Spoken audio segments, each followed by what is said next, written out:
Assalamualaikum warahmatullahi wabarakatuh. Perkenalkan, saya Saiful Kurnia Adistiawan, peserta PPG Daljab Angkatan 4 tahun 2020 dari UNES, dari SMK Negeri 1 Sanden. Pada tanggal 14 Desember 2020 ini saya akan melaksanakan uji kinerja praktik pembelajaran daring. Sebelum proses pembelajaran dimulai melalui Google Meet, kami melakukan koordinasi dengan anak-anak melalui WhatsApp Group dengan memberikan link dari Google Meet. Kita salin info akses dan kemudian kita memberikan link ke anak-anak melalui grup WA kelas, sehingga anak-anak tinggal masuk ke dalam Google Meet melalui link yang sudah disediakan sambil menunggu waktu proses pembelajaran dimulai pukul 10 pagi. Assalamualaikum warahmatullahi wabarakatuh. Waalaikumsalam warahmatullahi wabarakatuh. Selamat pagi, senang berjumpa dengan kalian lagi di pagi hari ini pada materi pelajaran atau mata pelajaran pengendalian mesin kendaraan ringan. Bagaimana kondisi kalian hari ini anak-anak? Bagaimana kabar kalian? Alhamdulillah baik Pak. Baik Pak. Ya, baik. Pada kesempatan kali ini semoga kalian selalu diberikan kesehatan, masih semangat dalam menerima materi yang akan Bapak sampaikan pada pagi hari ini berkaitan dengan KD 3.10, yaitu adalah KD mengenai mengevaluasi hasil perawatan berkala mesin kendaraan ringan. Nah, sebelum kita masuk ke materi pembelajaran, silahkan dipimpin berdoa untuk kelancaran proses pembelajaran pada pagi hari ini. Silahkan Mas Noval dipimpin untuk berdoa teman-temannya.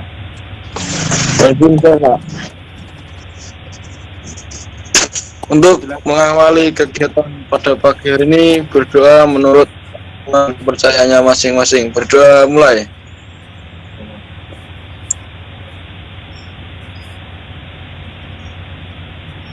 Berdoa selesai. Oke, terima kasih Mas. Ya, terima kasih Mas Nova sudah memimpin temannya berdoa. Semoga kalian tetap semangat, kita bisa memperoleh materi yang maksimal pada pagi hari ini. Kalian bisa memperoleh manfaat di suatu saat yang akan datang. Jadi siapkan diri kalian untuk menerima materi pelajaran. Oke, sekarang sebelum kita masuk ke materi, setelah berdoa, silakan sebelumnya kalian mengirimkan ataupun mengisi data presensi yang sudah Bapak buat di Google Classroom di kelas virtual yang ada di handphone kalian. Tolong nanti diisi. Kalau sudah, nanti diisi masing-masing. Kalau di sini bisa kita cek yang belum hadir, Mas Destra tadi sudah datang. Yang belum masuk, Mas Haryanto ya.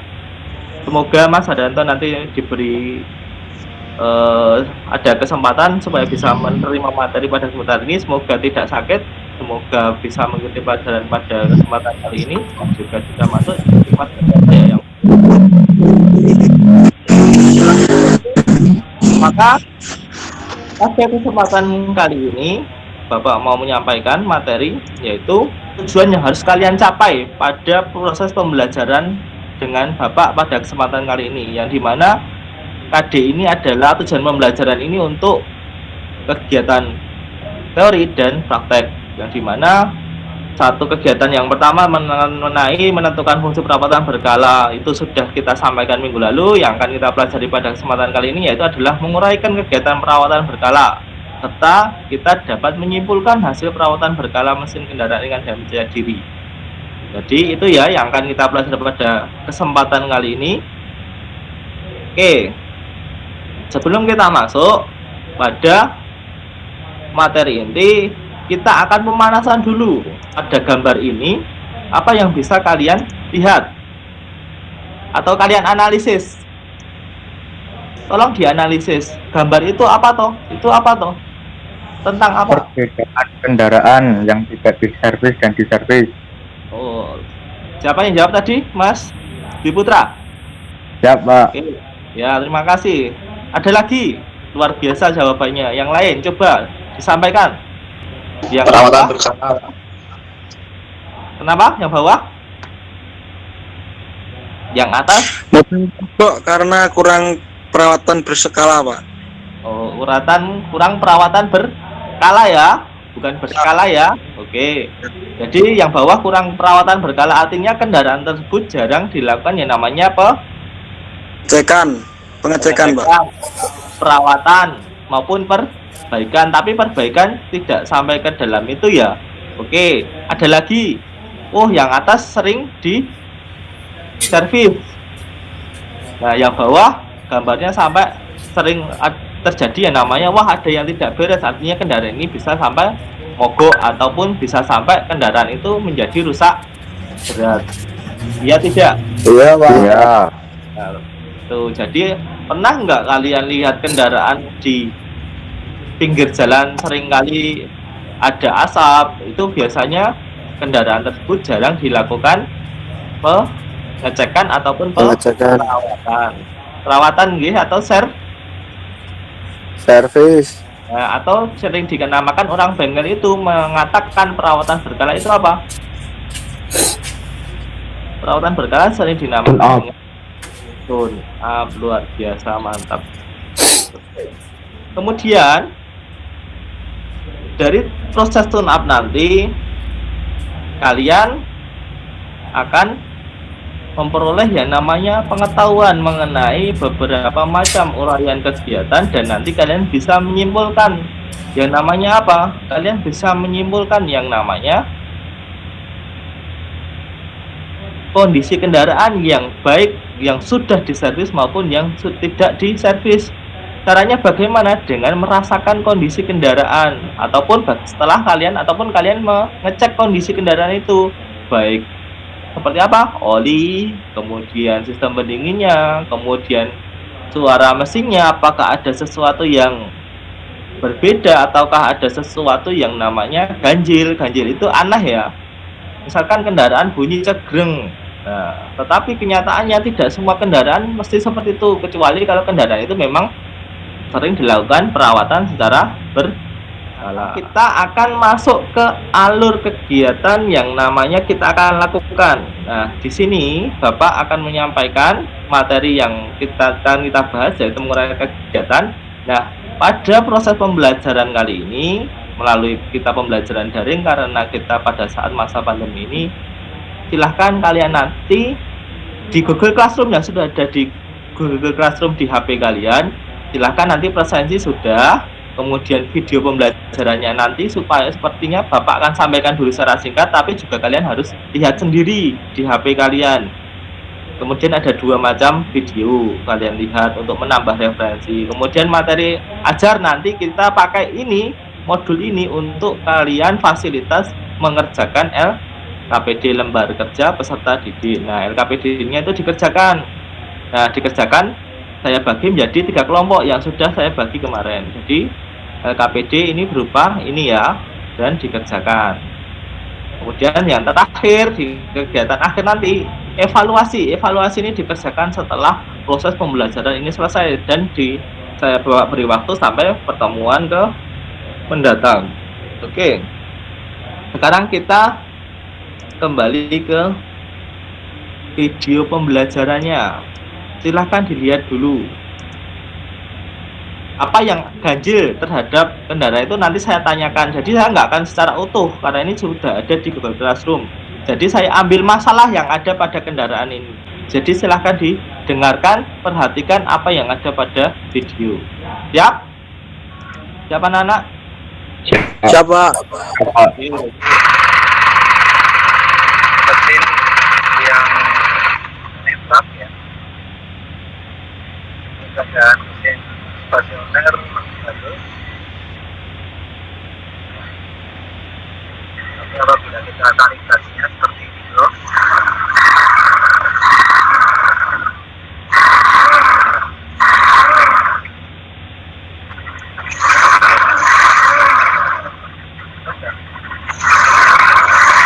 Nah, baru kedengaran enggak tadi?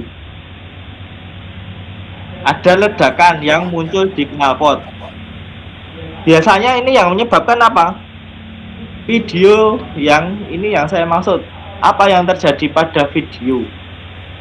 Atau video 2. Terus saya letakkan di Bergerak ini video 2. Apa yang terjadi pada video tersebut, pada kendaraan tersebut?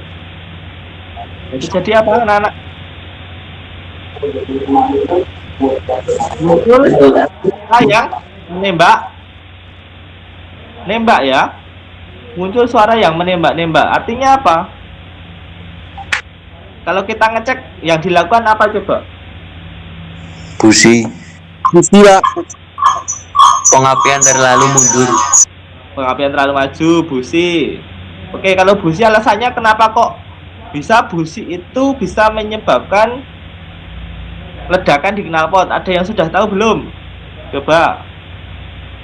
Mungkin ada yang sudah tahu, jadi Bapak beri kesempatan kepada kalian untuk menyampaikan. Kenapa kok ledakan itu bisa terjadi di knalpot? Kok tidak di ruang bakar? Nah, masalahnya pada busi. Nah, busi ini kenapa? Mati, Pak. Nah, bisa mati. Atau pun juga bisa busi terlalu lebar, Renggang. ataupun terlalu rapat dan renggang. Proses pengapiannya menjadi tidak maksimal, tidak terlalu maksimal. Nah, jadi proses udara dan bahan bakar yang sudah tercampur di dalam ruang bakar itu tidak terbakar secara sempurna.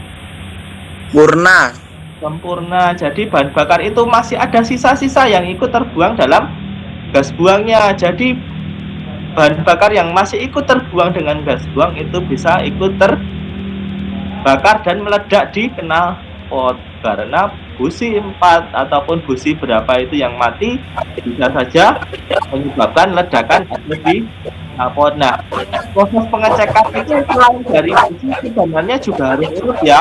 Pertama itu adalah timingnya. Dari timing dong, caranya setelah ini bagaimana? Kalian. Jadi ada 3 proses saya sekarang mengambilnya. Kalau nembak.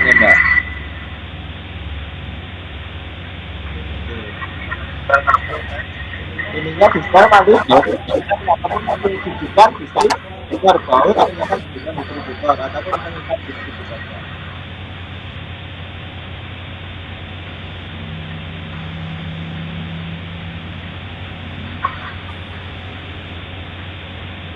Suara dan video jelas ya. Kalau dia digeser ke sana, ke kiri, artinya ini proses pengapiannya akan semakin dipastikan dan ditunjukkan. Kalau ini distributor digeser ke arah kiri, proses pengapiannya itu semakin maju atau malah semakin mundur? Mundur. Pak, maju. Nah, Maju. kalau ini ke arah kiri, distributor ke kiri, harusnya ini malah ke arah maju pengapiannya, karena di sini kan biasanya kita ngeceknya di bagian bawah engine atau di belakang radiator. Nah, kalau maju itu arah semakin ke kiri kalau ini. Nah, dia arahpun ke kiri maka dia harus akan berlawanan. Kalau ini ke kiri ini akan maju. Malah istilahnya berkebalikan. Bukannya ini malah dia malah ikut keluar, tapi ini malah masuk ke kiri. Nah, artinya pengapiannya bisa menjadi lebih maju. Biasanya kalau ledakan itu pengapiannya terlambat.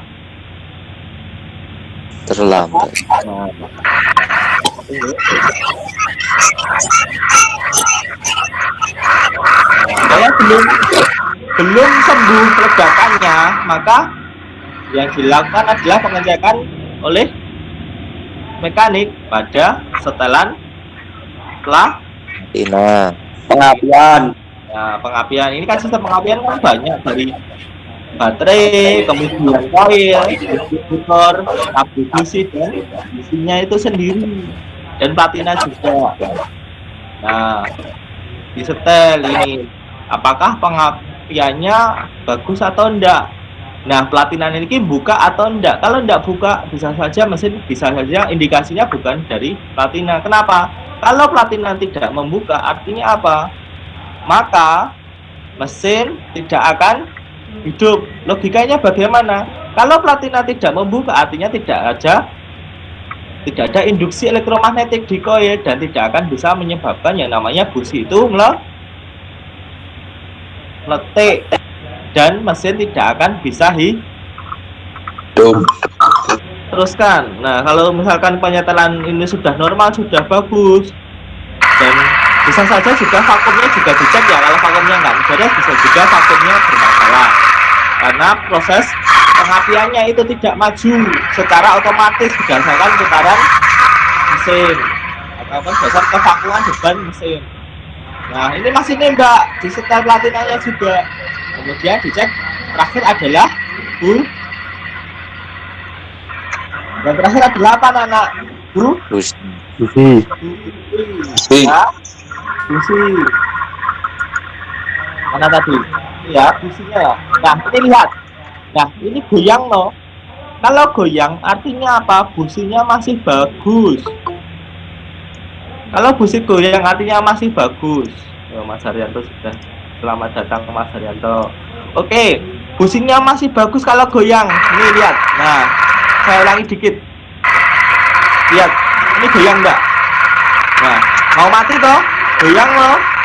Nah, kalau goyang artinya dia businya masih bagus. Artinya berpengaruh pada nyalanya mesin. Nah, kalau busi 4, mesin masih stabil. Artinya apa? Kondisi dari busi itu yang mengalami salah. Jelas anak-anak? Jelas. Jelas ya? Oke. Kemudian diganti. Nah, yang menjadi perhatian pada kalian saat memasang busi harus dipasang dengan tangan dulu, jangan langsung dengan Kunci. Jangan langsung dengan kunci sok karena nanti dratnya itu harus tepat. Kalau tidak tepat maka akan menyebabkan kerusakan pada drat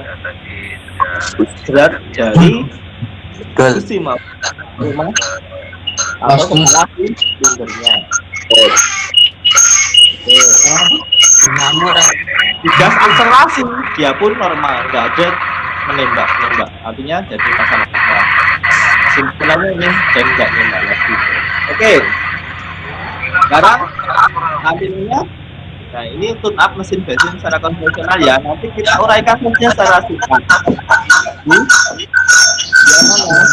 diskusi yang ada di nanti di satu ataupun kita juga uraikan setelah ini. Nah, ini tune up mesin bensin injeksi itu sendiri ya. Perbedaannya apa antara mesin bensin konvensional dengan mesin bensin injeksi? Ada yang sudah tahu bedanya apa? Ada yang sudah tahu, anak-anak? Enggak. Oke, jadi perbedaannya adalah karena injeksi ini sudah dikontrol elektronik, jadi proses perawatannya pun agak lebih mudah, yaitu untuk injeksi ini yang membedakan dengan konvensional itu adalah pengecekan melalui scanner, scanner unit. Nah, kenapa dia cuma ngecek menancapkan pada OBD pada bagian scanner. Ujung scanner itu ada yang Bluetooth, ada yang menggunakan kabel, itu dicolokkan pada OBD pada kendaraan, kemudian di scan. Adakah masalah pada kendaraan unit? Kalau tidak masalah maka bisa dikatakan no fault, artinya tidak ada kesalahan ataupun tidak ada kerusakan pada mesin ataupun pada kelistrikan dan lain sebagainya. Tapi kalau ada masalah biasanya langsung muncul kode. Nah, itu kita pelajari itu di proses pembelajaran injeksi besok kelas 3. Di sini proses perawatan berkala ini kita yang tampilkan adalah Toyota karena sering dijumpai di jalan raya. Kita harus mempelajari yang namanya kendaraan yang juga seringkali ada di sekitar kita. Oh, contohnya di sini ada celah katup.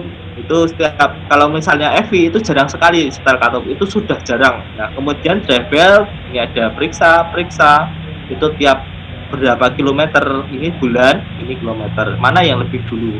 Nah, oli mesinnya itu setiap 10.000 itu harus ganti kendaraan itu Toyota. Saringan mesin, nah misalnya saringan oli juga disertai dengan saat penggantian oli mesin.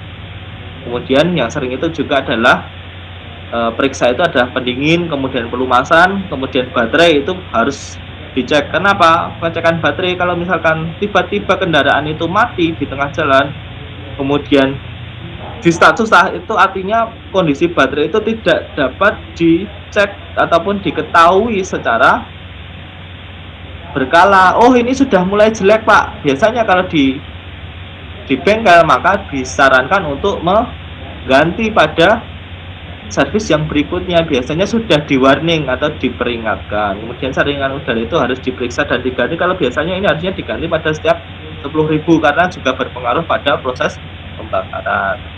Oke, ini nggih. Oke, kegiatan perawatan berkala. Kegiatan pemeriksaan atau perawatan berkala kendaraan ringan. Nah, sistem pendingin.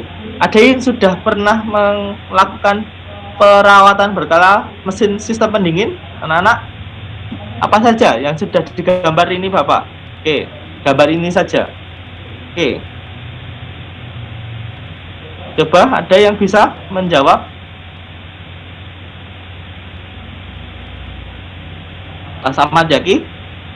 Yang sebelah kiri atas coba dijawab. Itu kenapa? Ini pengecekan apa? Pengecekan mengenai pendingin, Pak. ya, sistem pendingin ini bagian apa? Memeriksa kebocoran sistem pendingin. Dingin. Dan ini ngecek apa ini? Tutup. Ini ngecek jumlah sistem cairan, jumlah cairan pendinginnya ya. Kalau posisinya kurang dari penuh maka harus diisi dengan air ataupun dengan bulan. Kalau ini ngecek adakah cairan pendingin bercampur dengan apa? Oli. Oh, jadi kalau sudah berwarna coklat susu, artinya itu sudah bercampur dengan Oli. adanya pertak kepala silinder yang sudah bocor, maka diganti. Oke, itu ya. Kemudian bel dan filter udara. Jadi cek apa di sini?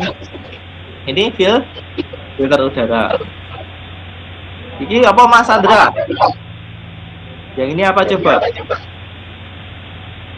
Cek apa ini? Ayo. Strength. Bahasanya strength bagus sekali. Bahasa bengkelnya strength ya, tapi kalau bahasa secara teknik namanya belt. Oke. Sekarang ini ngecek baterainya. Ini dicek apanya? Kondisi rumahnya. Kemudian ini biji elektrolit baterai. Nah, secara visual, kalau secara langsungnya karena kita tidak bisa praktek secara langsung, maka ini kita ngecek. Oh, kalau misalkan levelnya cairan pendingin, cairan baterai itu cuma di tengah, yang dilakukan apa? Harus diisi sampai upper level ya. Tapi kalau dia gimana, Pak? Kalau di sini apa, Pak? Kenapa kita nggak di sini? Coba. Kalau penuh saat proses berjalan, proses pengisian. Kalau pengisian itu penuh, sedangkan cairan elektrolitnya itu tinggi, maka bisa saja menguap. Bisa menguap dan cairan elektrolit itu akan keluar dari rumah baterai dan akan merusak dari komponen yang ada di sekitar baterai seperti sekat baterai, kemudian bodi dari rumah baterai itu akan merusak, maka keroplosan asam dari asap baterai. Kemudian di sini ngecek apa? Bagian ini Tegangan. Pak. pakai apa alat namanya? Multimeter. Bagus. Kalau yang ini cek berat baterai menggunakan alat namanya Multimeter. oh, ini kan yang kiri. Hidrometer. Oke, kita belajar. Oke, pelumasannya kita ngeceknya bagaimana? Ngecek jumlah dan viskositas. Bedanya ini apa, Pak? Kalau jumlah itu biasa kalau viskositas bentuk dari cairan itu seperti apa? Apakah terlalu encer ataukah yang namanya kualitasnya seperti ini? Oke, sekarang di sini bagaimana? Apakah bagus dalam karbonnya, terlalu banyak karbon, ataukah terlalu kering, Ataukah setelan celah businya terlalu renggang ataupun terlalu rapet. Jadi anak-anak kemudian ngecek kabel tegangan tingginya, itu dicek. Nah, standarnya adalah maksimal adalah 25 kilo ohm. Ini mengecek tadi ya, saat pengapiannya, ya saya maksud ke kiri dan ke kanan. Nah, kalau ini diputar ke kiri, maka isin di sini malah dia mau keluar, di sana malah mendekat. Nah, malah maju. Tapi kalau dia diputar ke arah kanan, dia malah mundur pengapiannya. Setelah 0 itu mundur, kalau sebelum itu maju, ya, di setel sesuai dengan standar. Oke, advancer ini adalah sentrifugal. Ini bekerja berdasarkan dengan putaran mesin. Jadi kalau putarannya mesin tinggi, maka dia bisa akan memajukan platinanya. Nah, platinnya dimajukan ataupun ya namanya dia bisa menggeser rumah dari platinnya. Platinnya bisa geser, bahkan bisa lebih maju supaya apa? Pengapian tidak terlambat. Nah, kalau vakum ini berdasarkan dengan beban mesin. Kalau putaran beban mesin itu semakin tinggi, maka yang terjadi apa? Di sini ada membran diafragma di sini bisa memajukan juga rumah dudukan ini seperti dengan sentrifugal. Kalau ini berdasarkan vakum advance berdasarkan beban, kalau sentrifugal berdasar putaran mesin atau RPM-nya. Oke. Kemudian setel platina kalau di sistem pengapian, kemudian itu duel. Nah, kalau kepala sender dan baut itu adalah setel bautnya di setel. Jadi kalau bongkar itu dari luar, tapi kalau mengencangkan itu dari dalam ke luar. Katup. Nah, itu Nah, kalau katup, hal penting yang harus kalian pahami mengenai penyetelan katup itu apa, Nana? Celah. Nah, sebelum nyetel celah,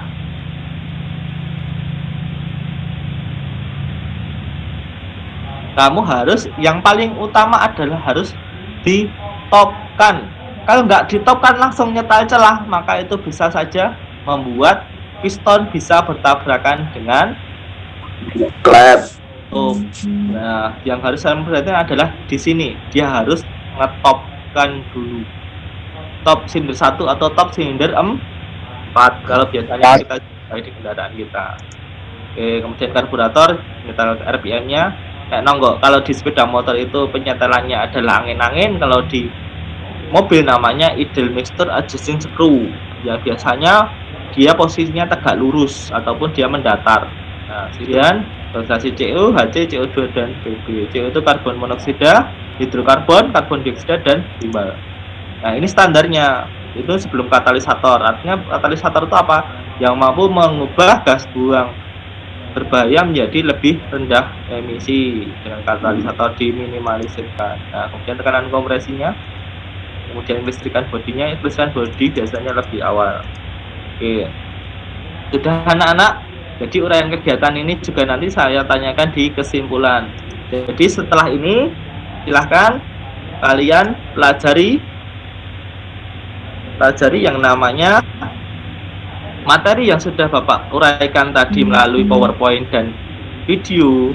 Kalian pelajari kembali di videonya, itu ada di video pembelajaran, dan materi ajarnya itu ada materi ajar di Google Classroom. Dan kesempatan ini ataupun di sesi ini yaitu di sesi mengenai kalian di sini Bapak sudah yang lakukan adalah di sini membimbing dan penyelidikan individu maupun kelompok. Bapak meminta kalian untuk mengerjakan LKPD di sini dikerjakan secara berkelompok, dan nanti kita akan bahas di WA group.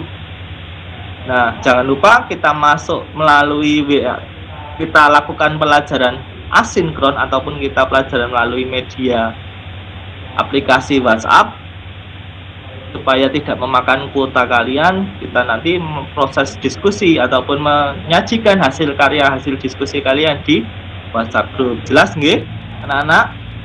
Jelas, Pak.